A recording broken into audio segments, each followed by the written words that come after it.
Good morning. स्वागत है आपका कक्षा 10 सामाजिक विज्ञान के ज्योग्राफी पोर्शन को आज से मैं प्रारंभ कर रहा हूं। इसका पहला अध्याय या पहला लेसन जिसका शीर्षक है संसाधन एवं विकास को आज प्रारंभ करने जा रहे हैं। इसको देखिए, एक आवश्यक सूचना, जिन छात्रों ने इस चैनल को सब्सक्राइब नहीं किया है वो इस चैनल को सब्सक्राइब कर लें। चलिए अब देखते हैं कि संसाधन और विकास में संसाधन क्या है और किस तरीके से संसाधन का विकास किया जाता है, या संसाधन और विकास दोनों मिले जुले तो नहीं है। चलिए इसको देख लेते हैं कि संसाधन क्या है। संसाधन मूलतः हमारे पर्यावरण में उपलब्ध प्रत्येक वस्तु जो हमारी आवश्यकता को पूरा करने में प्रयुक्त की जा सकती है और जिसको बनाने के लिए प्रौद्योगिकी भी उपलब्ध है, जो आर्थिक रूप से संभाव्य है तथा सांस्कृतिक रूप से मान्य है, एक संसाधन कहलाती है। तो संसाधन का पूरे विस्तार से हमने आपको समझा दिया कि संसाधन होता क्या है। नहीं समझ में आया है तो दोबारा समझ लेते हैं कि हमारे पर्यावरण में यानी कि हमारे आसपास जो भी वस्तुएं हैं जिनकी हमें आवश्यकता होती है, उन आवश्यकता को पूरा करने के लिए प्रयुक्त की जा सकती हैं और जिसको बनाने के लिए हमारे पास प्रौद्योगिकी भी उपलब्ध है, यानी कि उसका विकास करने के लिए प्रौद्योगिकी भी उपलब्ध है, और जो आर्थिक रूप से संभाव्य हैं, यानी कि उनकी संभावना है या उनको प्राप्त करने में खर्चा कम आ रहा है तथा सांस्कृतिक रूप से मान्य हैं, वो एक संसाधन कहलाते हैं। संसाधन बहुत सारे होते हैं और संसाधन की प्रकृति भी बहुत सारी होती है। इस संसाधन को अभी देखिए, आप लोगों को याद हो, अगर अभी तत्काल की घटना है कि एक मंत्रालय हुआ करता था जिसका नाम हुआ करता था मानव संसाधन मंत्रालय। अब उसका नाम चेंज करके शिक्षा मंत्रालय कर दिया गया है। तो मानव संसाधन भी एक संसाधन होता है। चलिए खैर, हम यहां पर ज्यादा उसमें नहीं जाएंगे, केवल इन संसाधनों के वर्गीकरण पर विचार कर लेते हैं कि संसाधन कितने प्रकार के होते हैं और संसाधन को किन किन आधारों पर बांटा जा सकता है। संसाधनों के प्रकार कितने हो सकते हैं, इनके बारे में आपको विस्तार से बताते हैं। सबसे पहले आप देख लीजिए कि उत्पत्ति के आधार पर संसाधनों को दो तरीके से बांटा जा सकता है। उत्पत्ति का मतलब कि संसाधन पैदा कैसे हो रहे हैं, उन पैदा होने की प्रकृति के आधार पर उनको दो भागों में बांटा गया है। नंबर 1 जैव संसाधन और नंबर 2 अजैव संसाधन। दूसरे आते हैं समाप्यता के आधार पर, यानी कि वो समाप्त होते हैं कि नहीं होते हैं, उनकी स्थितियां क्या हो सकती हैं, इनको भी दो भागों में विभाजित किया जाता है या किया जा सकता है। दोनों को प्रयोग किया जा सकता है। पहला है नवीकरण योग्य संसाधन और दूसरा है अनवीकरण योग्य संसाधन। इसमें तीसरा आता है स्वामित्व के आधार पर।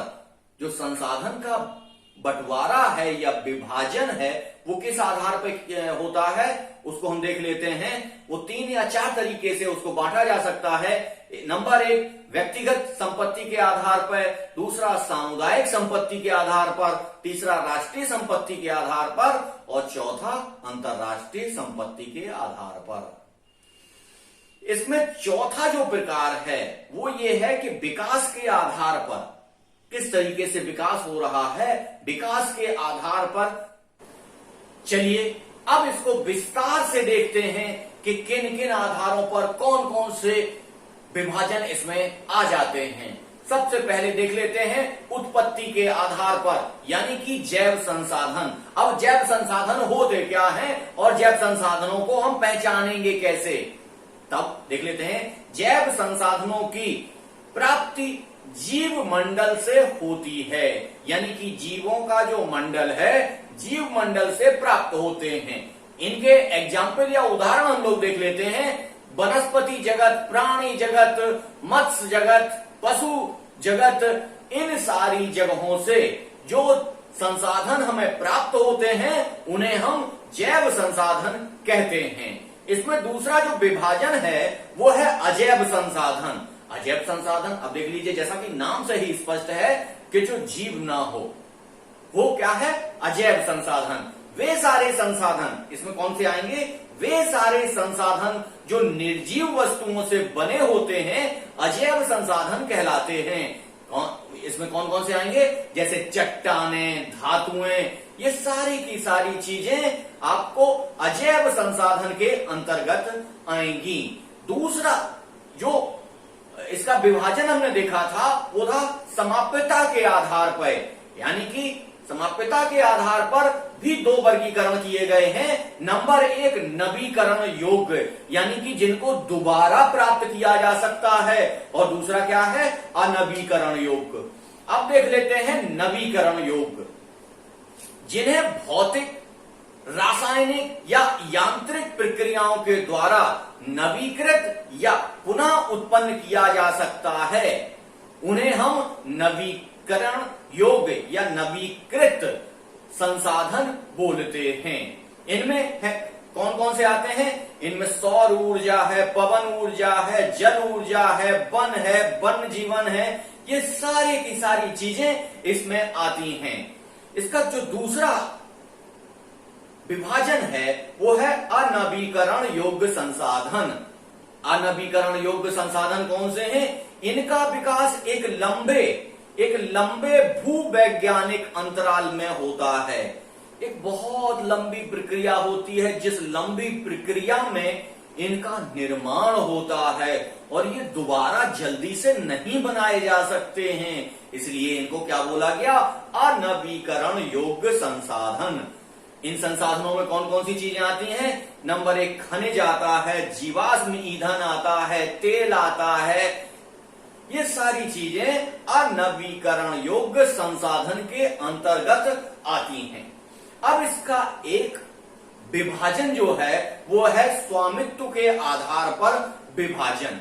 स्वामित्व के आधार पर विभाजन कौन कौन से हैं? नंबर एक, व्यक्तिगत स्वामित्व या व्यक्तिगत संसाधन।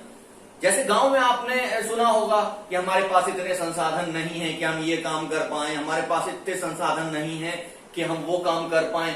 ये सारी बातें दैनिक बोलचाल में आपको सुनाई देती हैं। तो संसाधन का अर्थ होता है उपयोग की वो चीजें जिनके माध्यम से हम अपने जीवन शैली का विकास कर सकते हैं, उन्हें हम संसाधन के रूप में परिभाषित कर सकते हैं। अब व्यक्तिगत संसाधन के रूप में किन संसाधनों को लिया जाता है? जैसे घर हो गया, जमीन हो गई, भूखंड हो गया यानी कि प्लॉट हो गया, जमीन हो गई और कृषि योग्य जमीन हो गई। इन सारी उसको हम क्या कहते हैं? व्यक्तिगत संसाधन के रूप में स्वीकार करते हैं। इसमें दूसरा जो विभाजन है वो है सामुदायिक संसाधन, यानी कि ऐसा संसाधन जिसको समुदाय प्रयोग कर रहा हो, जिसको बहुत सारे लोग प्रयोग कर रहे हो, जिस पर किसी एक व्यक्ति का स्वामित्व ना हो, उसको कहते हैं सामुदायिक संसाधन। सामुदायिक संसाधनों को भी दो भागों में बांटा जा सकता है, एक तो ग्रामीण और दूसरा शहरी। अब देख लेते हैं ग्रामीण संसाधन कौन कौन से हो सकते हैं। नंबर एक, चारण भूमि, यानी कि पशु का जहां चारा मिलता है, जहां हम पशुओं को चराने ले जाते हैं, वो उसको कहते हैं चारण भूमि। तो वो संसाधन कैसा हुआ? सामुदायिक संसाधन हुआ, सारे लोगों के पशु वहां पर चरेंगे। और दूसरा हुआ शमशान भूमि। शमशान भूमि ऐसी भूमि जहां पर व्यक्ति की अंत्येष्टि की जाती है, व्यक्ति की अंतिम क्रियाएं संपन्न की जाती हैं, उनको शमशान भूमि कहते हैं। वो भी सामुदायिक होती है, सभी लोग उसका प्रयोग करते हैं। और इसमें तीसरा आता है तालाब।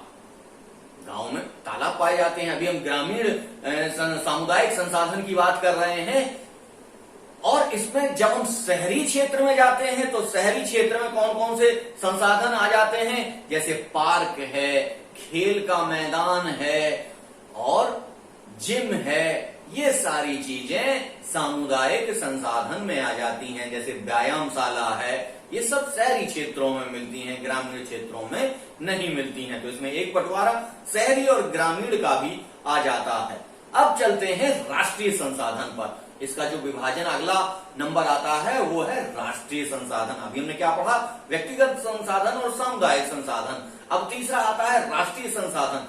राष्ट्रीय संसाधन में देश के अंदर जितनी भी चीजें उपलब्ध हैं, चाहे वो व्यक्तिगत हो चाहे सामुदायिक हो, वो सारी की सारी राष्ट्रीय संसाधन के अंतर्गत आती हैं।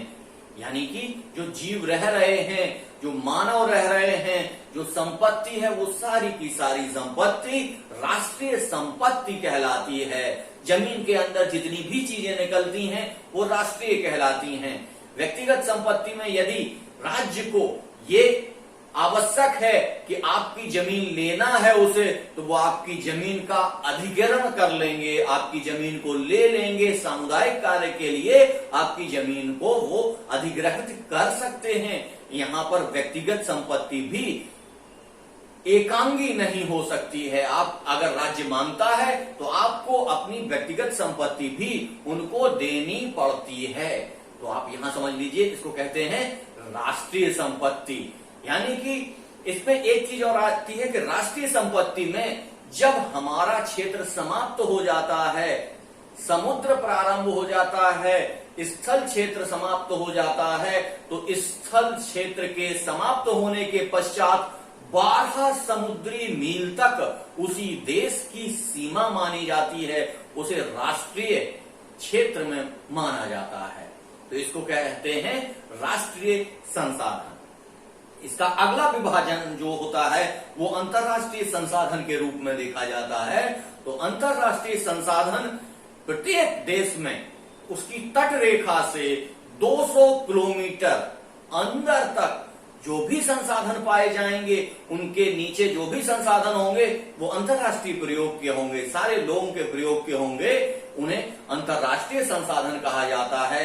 और ये 12 समुद्री मील या 12 समुद्री किलोमीटर तक अंदर जब जो चीजें मिलेंगी वो उस राज्य के प्रयोग में आएंगी, वो उस राष्ट्रीय संपदा कहलाएंगी, राष्ट्रीय संसाधन कहलाएंगी। तो इस आधार पे ये बंटवारा संसाधनों का होता चला जा रहा है। अब आप देखिए कि कैसे व्यक्ति के जीवन के विकास के लिए किन किन आधारों पर संसाधन प्राप्त हो रहे हैं, वो अपने जीवन के विकास में वो लगा रहा है। इसका अगला जो विभाजन है वो कहलाता है विकास के स्तर पर। जो संसाधन होते हैं तो वो विकास के स्तर पर उनका विभाजन किस आधार पर किया जाता है वो देख लेते हैं।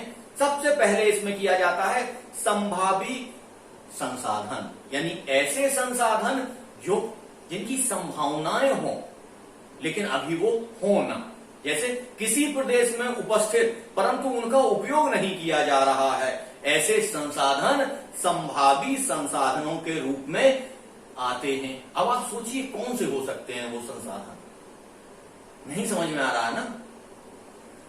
तो ये हो सकते हैं आपके राजस्थान और गुजरात में बहुत सारी पवन ऊर्जा की संभावनाएं हैं। उन संभावनाओं का दोहन हम नहीं कर पा रहे हैं, उनका दोहन हम कम कर रहे हैं, उनसे कम बिजली बना पा रहे हैं, लेकिन वहां क्या है, संभावनाएं बहुत अपार हैं, असीम हैं, बहुत संभावनाएं हैं। तो उन संभावनाओं को देखते हुए इसको कहा जाता है संभावी संसाधन।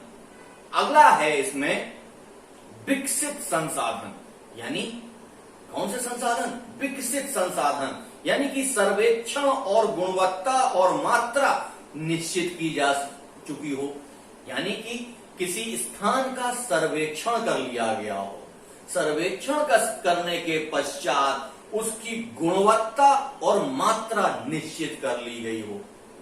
जैसे कि कहा जाता है कि बहुत सारी नदियों में सोना पाया जाता है, लेकिन हम क्या उस सोने को निकाल पा रहे हैं? नहीं निकाल पा रहे हैं। सोने की जो कीमत है उससे ज्यादा कीमत लग जा रही है उस सोने को निकालने में, तो इससे अच्छा है उसको वहीं पड़े रहने दिया जाए, उससे आसानी से हमें मार्केट से सोना मिल जाएगा। इसलिए ऐसे संसाधन जो हमें गुणवत्ता और उपयुक्तता के आधार पर सर्वेक्षण में ये प्राप्त हो गया हो कि ये गुणवत्ता युक्त भी हैं और इनको हम प्राप्त भी कर सकते हैं, ऐसे संसाधनों को हम कह सकते हैं विकसित संसाधन। जैसे उन नदियों के सोने को हम नहीं निकाल सकते हैं तो उसको विकसित संसाधन के रूप में हम स्वीकार नहीं करेंगे। अगला आता है भंडार।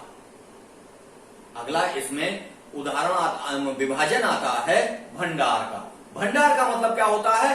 पर्यावरण में उपलब्ध संसाधन जो मानव की आवश्यकता की पूर्ति कर सकते हैं, लेकिन वो क्या कर रहे हैं? पूर्ति कर नहीं रहे हैं, अभी पूर्ति कर सकते हैं।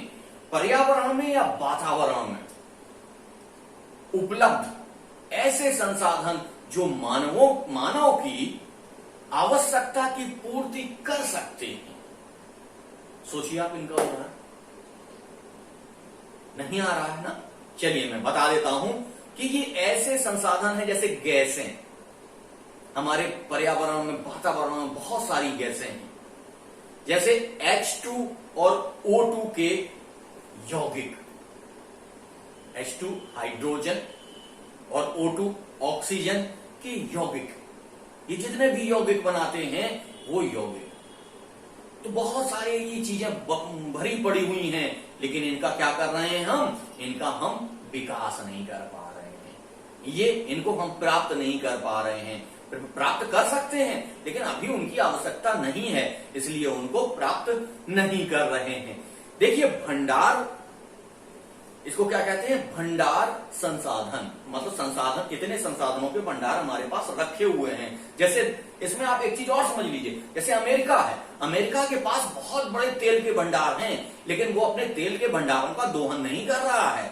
वो कहां से? सऊदीया से तेल मंगाता है, कुवैत से तेल मंगाता है, खाड़ी देशों से तेल मंगाता है, लेकिन अपने संसाधनों का उपयोग नहीं कर रहा है। क्यों? अपने संसाधन बचा के रखना चाहता है, और जब उनके संसाधन खत्म हो जाएंगे, क्योंकि ये नवीकरण योग्य संसाधन तो है नहीं, ये अनवीकरण योग्य संसाधन है, जब ये समाप्त हो जाएंगे तब अमेरिका उसको अपने उपयोग में लाएगा और अपने मन चाहे दामों पर उसे अन्य देशों को बेचेगा। तो ये होते हैं क्या? भंडार। भंडार का एक रूप और होता है जिसको हम कहते हैं संचित कोष। भंडार का ही मतलब एकदम ये मान लीजिए कि पर्यायवाची ही मान लीजिए उसको, लेकिन फिर भी उसे हम थोड़ा अलग तरीके से पढ़ते हैं। भंडार या कोष, संचित कोष जिनका दोहन ना हो रहा हो, ऐसे कोष जो रखे तो हैं लेकिन इनका दोहन हम कर नहीं रहे हो। तुरंत कर सकते हैं, उपयोग में तुरंत ला सकते हैं, लेकिन हम उपयोग नहीं कर रहे हैं। एक तो है जिनका हम उपयोग कर सकते हैं लेकिन हम टेक्नोलॉजी के कारण या अप्राप्तता के कारण, या कह लीजिए कि हमको अभी उनकी आवश्यकता नहीं है इसलिए उनका भंडारण किए पड़े हैं। दूसरा ये है कि ऐसे संचित कोष जिनकी हमें आवश्यकता भी है फिर भी हम उनको संचित किए पड़े हुए हैं। इनमें कौन कौन से उदाहरण आ जाएंगे? जैसे बांधों में भरा हुआ जल, इसमें जब सूखा पड़ता है तो इस जल को हम निकाल के और लोगों को सिंचाई के लिए भी देते हैं, पीने के लिए भी देते हैं, लेकिन फिर भी इसको रोक के रखे हुए हैं। अगर ऐसी स्थितियां नहीं आती हैं तो वो हमारे बांधों में भरा रहता है।